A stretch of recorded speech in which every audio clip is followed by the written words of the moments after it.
Welcome to S P study point. स्वागत है आपका आपके अपने YouTube channel S P study point में। दोस्तों आज की इस वीडियो में बात करने वाले हैं बीएससी फर्स्ट ईयर फिजिक्स के पेपर फर्स्ट पर, यानी आज का हमारा टॉपिक होगा पेपर फर्स्ट, जिनमें हम डिस्कस करेंगे आज चौथी यूनिट पर, यानी चौथी यूनिट पर हम डिस्कस करेंगे। जैसा कि अगली वीडियो में फिजिक्स की क्लास में हम थर्ड यूनिट के कुछ इंपॉर्टेंट प्रश्नों पर डिस्कस कर चुके थे, जिनमें हमने सॉल्व किया था ऑब्जेक्टिव टाइप प्रश्नों को, और ये बीएससी फर्स्ट ईयर के लिए बहुत इंपॉर्टेंट होगा। आज चौथी यूनिट हम स्टार्ट कर रहे हैं, जिनमें से आज हमने 30 प्रश्नों को चुना है और अगले पार्ट में हम लगभग 50 क्वेश्चनों पर डिस्कस करेंगे और जल्द ही इसका मॉडल पेपर यानी पेपर फर्स्ट का मॉडल पेपर अब तक उपलब्ध करवाएंगे। चलिए सबसे पहले आप लोगों से बात कर लेते हैं कि चौथी यूनिट में हम डिस्कस क्या करेंगे, यानी पढ़ना क्या है हमें। तो इसका नाम है ऑसिलेशन एंड वेव के बारे में हमें पढ़ना है, जिसमें हमें पढ़ना है आवर्ती गति क्या है, पीरियडिक टेबल क्या है, फ्रीक्वेंसी ऑफ मोशन क्या है, यानी सिंपल हार्मोनिक मोशन क्या है। सिंपल हार्मोनिक मोशन या CHM के बारे में हमें चौथी यूनिट में डिस्कस करना है और ये बहुत इंपॉर्टेंट टॉपिक है और ये नंबर गेनिंग सब्जेक्ट है, यानी इससे क्वेश्चन बहुत ही उठते रहते हैं। चलिए अब पहले प्रश्न को हम सॉल्व करने का प्रयास करेंगे। दोस्तों इस क्वेश्चन को सॉल्व करने से पहले सबसे पहले आपसे बात ये करना चाहेंगे, अगर आप हमारे चैनल पर नए हैं तो प्लीज़ चैनल को सब्सक्राइब कर लीजिएगा, ताकि आपको इस वीडियो का लिंक और इस वीडियो का नोटिफिकेशन आपको प्राप्त होता रहे, ताकि आप डेली रेगुलर क्लास ले सकें। और आपका केमिस्ट्री की क्लास स्टार्ट हो चुकी है डेली रात को 8 बजे, यानी रोज़ रात 8 बजे आपको केमिस्ट्री की क्लास मिलेगी और फिजिक्स की क्लास का टाइमिंग है 9 बजे। शाम 4 बजे आप मैथ की क्लास देख सकते हैं, जिनमें ऑब्जेक्टिव टाइप प्रश्नों को हम डिस्कस करेंगे। और दोस्तों PDF के लिए सब लोग ज़्यादातर PDF चाहते हैं, तो PDF के लिए टेलीग्राम चैनल ज्वाइन कर लीजिए, जिसका लिंक आपको डिस्क्रिप्शन बॉक्स में मिल जाएगा। चलिए अब बात करते हैं फर्स्ट नंबर क्वेश्चन की। फर्स्ट नंबर क्वेश्चन पूछा गया था displacement of A particle executing simple harmonic motion of amplitude A in the time period is. दिया गया है A आयाम की सरल गति करते हुए कण का आवर्तकाल का विस्थापन क्या होगा। ऑप्शन A है A, B दिया गया है 2A और C दिया गया है A/2 और D दिया गया है 0। दोस्तों इस प्रश्न का सही आंसर हो जाएगा ऑप्शन नंबर D, यानी उसका आवर्तकाल का विस्थापन क्या हो जाएगा, 0 हो जाएगा। चलिए बढ़ेंगे अगले प्रश्न पर। अगला प्रश्न पूछा गया है which of the following remains constant in simple harmonic motion, यानी सिंपल हार्मोनिक मोशन में क्या कांस्टेंट रहता है, यही हमें बताना है। आवर्तकाल, गतिज ऊर्जा, स्थितिज ऊर्जा या प्रत्यानयन बल या प्रत्यानयन ऊर्जा। दोस्तों इसका सही आंसर हो जाएगा ऑप्शन नंबर A, यानी टाइम पीरियड आवर्तकाल is the constant in simple harmonic motion, यानी आपका सही आंसर हो जाएगा ऑप्शन नंबर A। चलिए बढ़ेंगे अगले प्रश्न पर। क्वेश्चन नंबर 3 दिया गया है the frequency of a simple harmonic oscillator in an the frequency of its kinetic energy will be. देखिए अभी तक सिंपल हार्मोनिक मोशन के बारे में पूछा गया था, लेकिन इस क्वेश्चन में पूछा जा रहा है हार्मोनिक ऑसिलेटर के बारे में, और पूछा गया है उसकी गतिज ऊर्जा की आवृत्ति पूछी गई है। तो गतिज ऊर्जा की आवृत्ति होती है n/2। क्या होती है, n/2 is the right answer of question number 3। चलिए 4 नंबर प्रश्न को देखेंगे। 4 नंबर प्रश्न पूछा गया the equation of motion of A particle is y = 5 sin 4t + 3 it's time period will be. पूछा गया है एक कण की गति का समीकरण दिया गया है y + 5 sin 4t + 3, ये समीकरण दिया गया है और उसका दोलन काल पूछा गया है। इसका दोलन काल क्या हो जाएगा दोस्तों, इसका आंसर आपको बताना है क्वेश्चन नंबर 4। क्वेश्चन नंबर 4 का सही आंसर हो जाएगा ऑप्शन नंबर C, यानी π/2। उसका दोलन काल क्या हो जाएगा, π/2 हो जाएगा, इसलिए right answer is question option number C। Question number 4 का सही आंसर हो जाएगा ऑप्शन नंबर C। बढ़ेंगे अगले प्रश्न पर। अगला प्रश्न पूछा गया है the number of collinear points in the compound pendulum is. एक संयुक्त लोलक में समरेख बिंदुओं की संख्या कितनी होती है। बहुत ही इंपॉर्टेंट प्रश्न है दोस्तों, 5 नंबर प्रश्न। इसका आंसर आप लोग देने का प्रयास करेंगे और हमें आशा है कि आप लोग कमेंट बॉक्स में कमेंट करके जरूर बताएंगे कि इस प्रश्न का जवाब क्या हो जाएगा। दोस्तों आपको ये वीडियो कैसा लग रहा है, आपको अपनी राय कमेंट बॉक्स में ज़रूर देनी है, और जितने भी लोग जुड़े हुए हमारे चैनल से प्लीज़ आप लोग वीडियो को पूरा देखिए। और इसमें से आपको मैंने 30 प्रश्नों को चुना है, जिनमें आपको 10 प्रश्न आपके एग्ज़ाम में मिलेंगे और इनमें से बहुत ही इंपॉर्टेंट वीडियो होने वाला है आज का। दोस्तों हर वीडियो को आप देखिए, जिनमें से आपको लगभग से 5 से 6 प्रश्न आपको मिलते जुलते रहेंगे, ठीक है। तो आप अपने प्रश्नों की यानी 2022 के लिए प्रिपेयर हो रहे हैं, तो आशा ये है कि आप लोग वीडियो को अच्छे से देख रहे होंगे और अपना प्रैक्टिस कर रहे होंगे। पीडीएफ के लिए आप टेलीग्राम चैनल ज्वाइन कर लीजिए, वहाँ से आपको पीडीएफ मिल जाया करिएगा। चलिए 6 नंबर प्रश्न का जवाब देंगे। 6 नंबर क्वेश्चन पूछा गया है, if capital E is mean energy and tau is the remains यानी reflection time, then the power of destruction of damped oscillator is. यह दिया गया है, यदि ई ऊर्जा तथा टाउ शांत है तब अवमंदित दोलक शक्ति लुप्तीकरण क्या होगा। बहुत ही इंपॉर्टेंट प्रश्न है। क्वेश्चन नंबर 6, इसका आंसर हो जाएगा option number B, capital E और tau is the right answer, यानी इसका ऑप्शन क्या सही है, ऑप्शन नंबर बी सही है, capital E equal to tau. चलिए अगले बढ़ेंगे, आगे प्रश्न पढ़ेंगे। क्वेश्चन नंबर 7 पूछा गया है, in the force harmonic oscillator of the natural frequency F and frequency of impressed force P the oscillator maintain vibrational and frequency. दिया गया है कि स्वाभाविक आवृत्ति क्या दिया गया है, एफ दिया गया है, तथा आरोपित बल की आवृत्ति क्या दिया गया है, स्मॉल पी दिया गया है, वाला प्रोडोदित आवर्ती दोलन किस आवृत्ति को कंपन करता है, यही इसमें बताना है। इसका आंसर क्या हो जाएगा, आप लोग कमेंट करके बता सकते हैं। क्वेश्चन नंबर 7, इसका आंसर हो जाएगा ऑप्शन नंबर बी, यानी small P the right answer of question number 7। बढ़ेंगे अगले पद पर। क्वेश्चन नंबर 8 है, in a force oscillator the velocity remains in the presence of damping occurs when the frequency of impressed force is. यानी दिया गया है कि एक प्रदोलित दोलक में अवमंदन की उपस्थिति में वेग अनुनाद तब होता है जब आरोपित बल की आवृत्ति क्या होती है, यही आपको बताना है।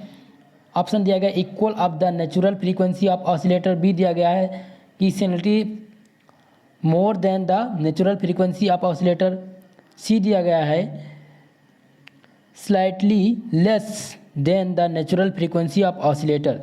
इसका आंसर क्या हो जाएगा, आप लोगों को कमेंट करके बताना है। क्वेश्चन नंबर 8, क्वेश्चन नंबर 8 का सही आंसर हो जाएगा ऑप्शन नंबर ए, यानी दोलक की स्वाभाविक आवृत्ति के बराबर हो जाएगा। एक प्रदोलित दोलक में अवमंदन की उपस्थिति जो वेग है वो अनुनाद तब होता है जब दोलक की स्वाभाविक आवृत्ति बराबर होती है, यानी ऑप्शन नंबर ए सही हो जाएगा। बढ़ेंगे अगले पर। देखिए इसी प्रकार के प्रश्न आपको एग्जाम में पूछे जाएंगे। क्वेश्चन नंबर 9 दिया गया है, the equation of force oscillation is. बहुत ही इंपॉर्टेंट प्रश्न है, यानी दिया गया है प्रदोलित दोलन का समीकरण पूछा गया है।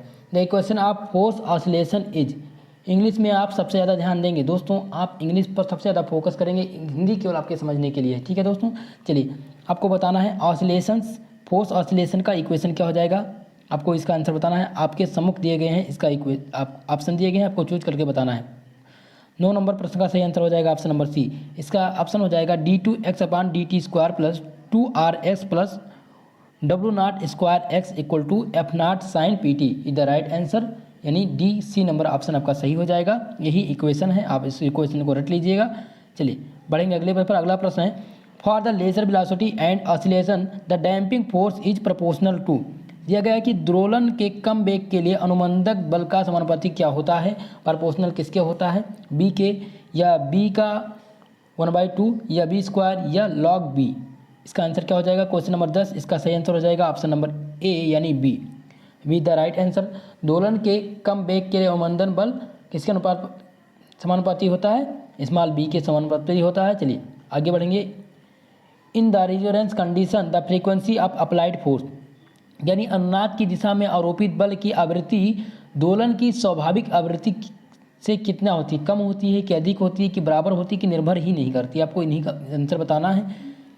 क्वेश्चन नंबर 11, इसका आंसर हो जाएगा ऑप्शन नंबर सी, यानी is equal to the natural frequency and oscillator, यानी किसके फ्रीक्वेंसी के बराबर होती है, इक्वल होती है, यानी सी ऑप्शन आपका सही है। बढ़ेंगे अगले प्रश्न पर। अगला प्रश्न है क्वेश्चन नंबर 12, दिया गया है the relaxation time of a second pendulum t equal to 2 second is 100 second, its quantity factor will B.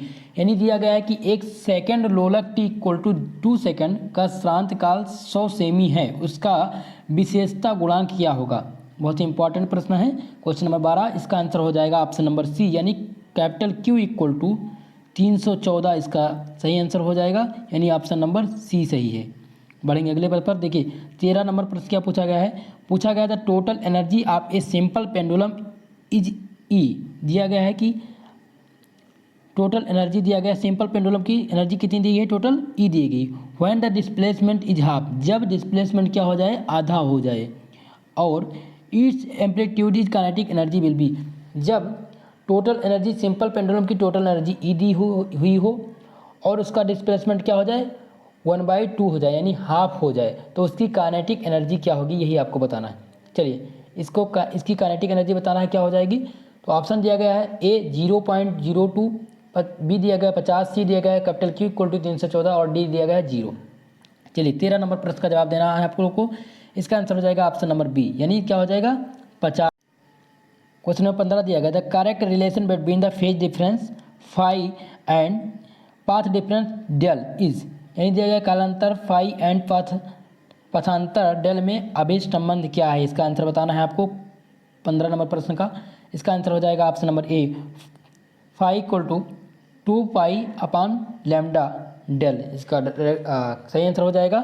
चलिए 16 नंबर प्रश्न की बात करते हैं। 16 नंबर प्रश्न में पूछा गया है in a non dispersive medium the relation between phase velocity bp and group velocity bg is, दिया गया है कि अवक्षेपण माध्यम में तरंग संचरण वेग bp तथा समूह bg में संबंध क्या है, यही आपको बताना है। इसमें संबंध क्या हो जाएगा, इसके बारे में आपको बताना है। क्वेश्चन नंबर 16, चलिए 16 नंबर प्रश्न का जवाब देंगे। 16 नंबर प्रश्न, इसका सही आंसर क्या हो जाएगा, इसका सही आंसर हो जाएगा ऑप्शन नंबर सी, यानी Bg equal to BP is the right answer. Bg equal to BP is the right answer of question number 16। चलिए अगले प्रश्न पर पढ़ेंगे। अगला प्रश्न की बात करते हैं क्वेश्चन नंबर 17 की। When A sine wave is the reflected from A regarded boundary it's phase change by, दिया गया है जब एक जवक्रीय तरंग का दृढ़ सीमा में परिवर्तन होता है तो कला में परिवर्तन क्या होता है। चलिए इसका आंसर देना है क्वेश्चन नंबर 17। इसका आंसर हो जाएगा ऑप्शन नंबर बी, यानी पाई। परिवर्तन क्या होगा, पाई में परिवर्तन होगा, यानी पाई परिवर्तन होगा किसमें, बाउंड्री फेज चेंज क्या हो जाएगा, यानी जब साइन वेव क्या होगा, रिफ्लेक्ट होगा तो बाउंड्री उसकी क्या होगी, फाई, यानी पाई चेंज होगी। Option number B the right answer. 18 number प्रश्न है। 18 नंबर प्रश्न दिया गया है the number of beta product by the oscillations y1 equal to A sine 320 pi T और y इक्वल टू दिया गया A sine 326 pi T is, दिया गया है। अब इसका आंसर बताना है 6 होगा कि 4 होगा कि 3 होगा कि 2, ये न्यूमेरिकल से संबंधित है और न्यूमेरिकल का वीडियो हम जल्दी ही करवाएंगे। न्यूमेरिकल के प्रश्नों का हल हम जल्दी ही करवाएंगे आपके अपने YouTube channel SP study point पर। दोस्तों आप सभी हमारे चैनल से जुड़ जाइए ताकि आप सभी को BSc फर्स्ट ईयर के सभी प्रकार के नोट्स और सभी प्रकार के प्रीवियस ईयर पेपर इस चैनल पर प्रोवाइड किए जाते हैं, जिसको आप प्राप्त कर सकते हैं SP स्टडी पॉइंट को ज्वाइन करके। आपको PDF के लिए टेलीग्राम चैनल ज्वाइन करना है, वहाँ से आपको PDF प्राप्त हो जाएगा। चलिए क्वेश्चन नंबर 18 का आंसर देने का प्रयास करेंगे आप लोग। क्वेश्चन नंबर 18 का आंसर हो जाएगा ऑप्शन नंबर सी, यानी 3 इसका सही आंसर हो जाएगा। 19 नंबर प्रश्न की बात करते हैं। 19 नंबर प्रश्न पूछा गया the velocity of the transverse wave in A stretched strength the mass unit length m and tension capital T is, दिया गया है कि प्रति एकांक लंबाई द्रव्यमान m की तनी डोरी में तनाव क्या है, तनाव T है, पर अनुप्रस्थ तरंग का वेग क्या होगा। इनमें अनुप्रस्थ तरंग का वेग आपको ज्ञात करना है। 19 नंबर प्रश्न, इसका आंसर हो जाएगा ऑप्शन नंबर ए, अनुप्रस्थ तरंग का इक्वेशन क्या हो जाएगा, वेग क्या हो जाएगा, small b equal to under root capital T upon small m is the right answer, यानी ऑप्शन नंबर ए सही है। दोस्तों आज हमने इस वीडियो में लगभग 20 प्रश्नों को चुना था जिस पर हम डिस्कस कर चुके हैं। अगली वीडियो में हम यूनिट 4 के लगभग 40 इंपॉर्टेंट प्रश्नों पर बात करेंगे जो किसी न किसी एग्जाम में पूछे गए हैं। सबसे पहले आपको बता दें कि आपकी चौथी यूनिट से MCQ क्वेश्चन बहुत बनते हैं, इसलिए आप चौथी यूनिट के जितने भी क्वेश्चन हैं उनको रट डालिए। दोस्तों अगर आप चैनल पर नए हैं तो प्लीज़ चैनल को सब्सक्राइब कर लीजिएगा और बेल आइकन को ज़रूर प्रेस करिए ताकि आपको नोटिफिकेशन प्राप्त हो गए हमारी क्लास का। यानी आपकी क्लास जो है शाम को 8 बजे, यानी रोज़ रात 8 बजे लाइव होती है केमिस्ट्री क्लास, और 9 बजे आपको फिजिक्स की क्लास होगी जिनमें ऑब्जेक्टिव टाइप के प्रश्नों को हम चुने हैं और प्रैक्टिस सेट उनका करवाया जाएगा। जल्द ही पेपर का डिस्कशन करवाएंगे, यानी प्रीवियस ईयर पेपर का। और आप अगर BSc फर्स्ट ईयर के पेपर 3 का प्रीवियस ईयर पेपर देखना है तो आप वीडियो यानी वीडियो प्ले लिस्ट में जा करके वो वीडियो देख सकते हैं। वहाँ से आपको फर्स्ट पेपर का यानी बीएससी फर्स्ट ईयर के पेपर 3 का प्रीवियस ईयर पेपर 2018 में जो हुआ था उसका डिस्कशन हमने कर दिया है और वहाँ से आप वो चीज़ प्राप्त कर सकते हैं। टेलीग्राम चैनल ज्वाइन कर लीजिए, वहाँ से आपको PDF मिल जाएगा। ठीक है दोस्तों, चलिए मिलते हैं किसी अगली वीडियो में, तब तक के लिए